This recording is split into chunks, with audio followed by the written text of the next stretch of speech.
Good morning, everyone. Day 8 of South Africa's lockdown.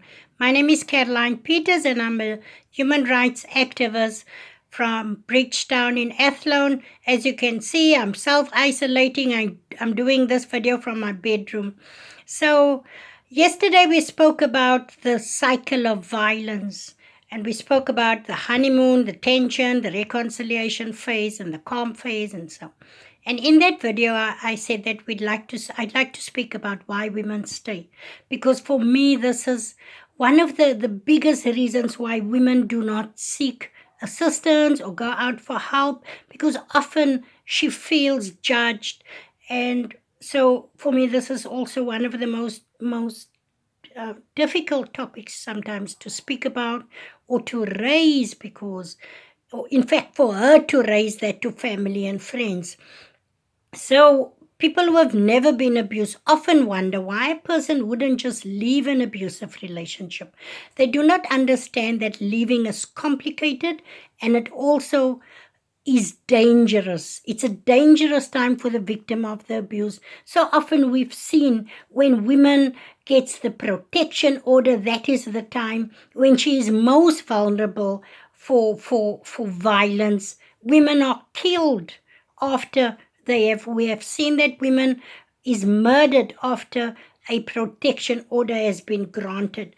Remember, abuse is about power and control. So when she now has a protection order out, the abuser feels like he's going to lose his power and control over, and that is when she's most at risk for abusive behavior.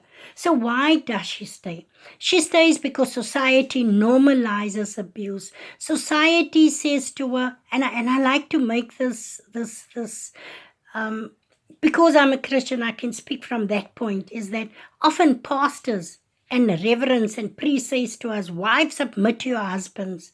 It says it out of context. So we stay because of a religion. We stay because we've been broken down so much. We've been broken down so badly. We often speak to women and she says, and you see a beautiful woman out there. She looks confident, but women who has been abused, something has chipped at her soul daily with this abuser saying to her how worthless she is, how no one or nothing will ever want her, and he says the most derogatory things. He does the most derogatory things sexually, violently. He curses her all the time. So just think, what does that do to your soul? So eventually you do not believe that you have the ability to get up, to stand up. You lose your voice, you lose your power. So you stay because you feel worthless.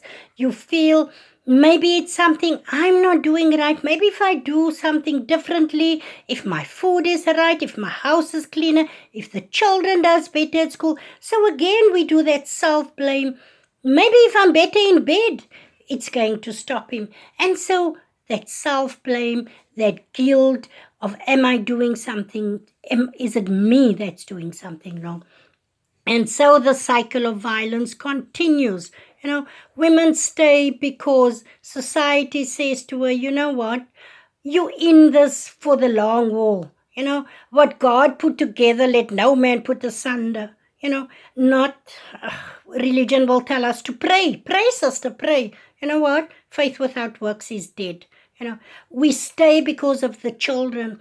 We stay because we do not want to have a broken family. We stay because we do not want the children to grow up without a father, or not without a father present. So we stay for many of those reasons. We feel like we share life together. One of the other things is sometimes we're in a relationship with a person that's got a high status, whether it's the priest, the policeman, the sheikh, the imam, and we feel like because this person has got that high persona outside, remember, is people going to believe me? He's a nice guy outside, of course. I'm going to look like I'm unbelievable because who am I? He's the man outside, And so for that reason, I stay, because nobody's going to believe me. So the disbelief and the shame again, and the cycle continues. We stay for our children, we stay for our family expectations. If I just take from us, I'm not going to share my own life, but one of the things is that when you grow up in a family when there's never ever been a divorce, there's never ever been a separation, and you suddenly want to divorce, and then you feel, no, my other siblings made it, what's wrong with me? So we stay. We say religion, culture makes us stay. Sometimes we have a disability, and we're so sure that nobody else would want us. In fact, he tells us all the time, do you think that anybody else would want you? We have nowhere to go. He's alienated and isolated us. Look, this is self-isolation that we're practicing now. But abusers isolate.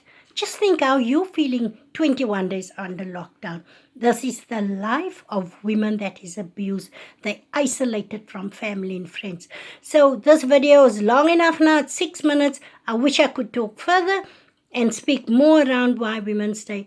But I hope that you support her in no matter what decision she makes. Let her make her own decisions. Remember, she's disempowered already when she wants to leave this relationship. All the decisions has been taken and made for her. So support her, support her, support her. Stay safe, self-isolate, flatten the curve, wash your hands, be safe, South Africa. Be safe out there, women. Like I said, check our Facebook page out, 1000 Women, One Voice. Look at the numbers that we have there. 0800 150 150 is the number to dial. Tomorrow we will give you a WhatsApp number. We know that many women do not have the means to sometimes make a call, but they have WhatsApp. Stay safe and be blessed.